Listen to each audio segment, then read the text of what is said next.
Hi everyone, মনে অনেক আশা নিয়ে আজকে সকাল থেকে ভিডিওটা শুরু করেছিলাম।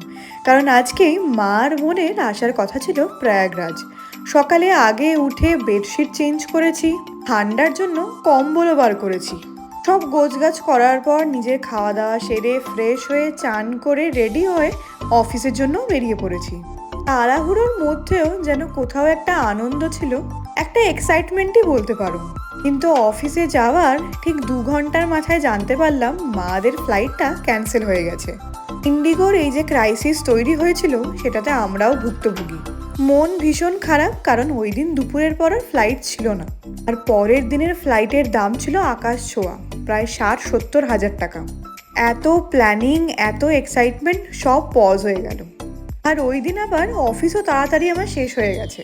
এক ম্যাডাম আমাকে অনেক বলেই নিয়ে এসছে একটা মেলাতে, যেখানে এন্ট্রি ফি ছিল 30 টাকা। ঢুকে বেশ ভালো লাগছিল। আসলে এত মনটা খারাপ হয়ে গেছিল, ভেতরে ঢুকে একটু চেঞ্জ লাগছিল।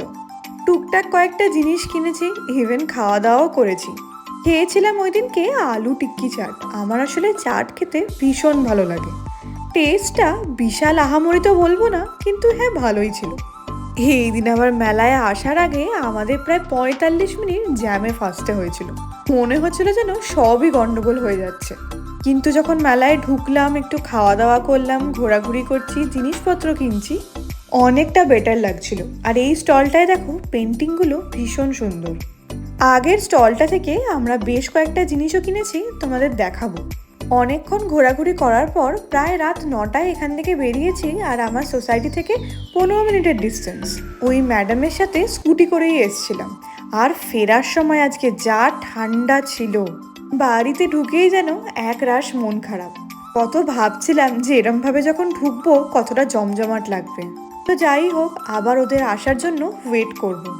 যেটা বানিয়েছিলাম ধাবা স্টাইল এগ কারি, আজকে আমিই খাচ্ছি। তো দেখা হবে পরে ব্লগে। টাটা।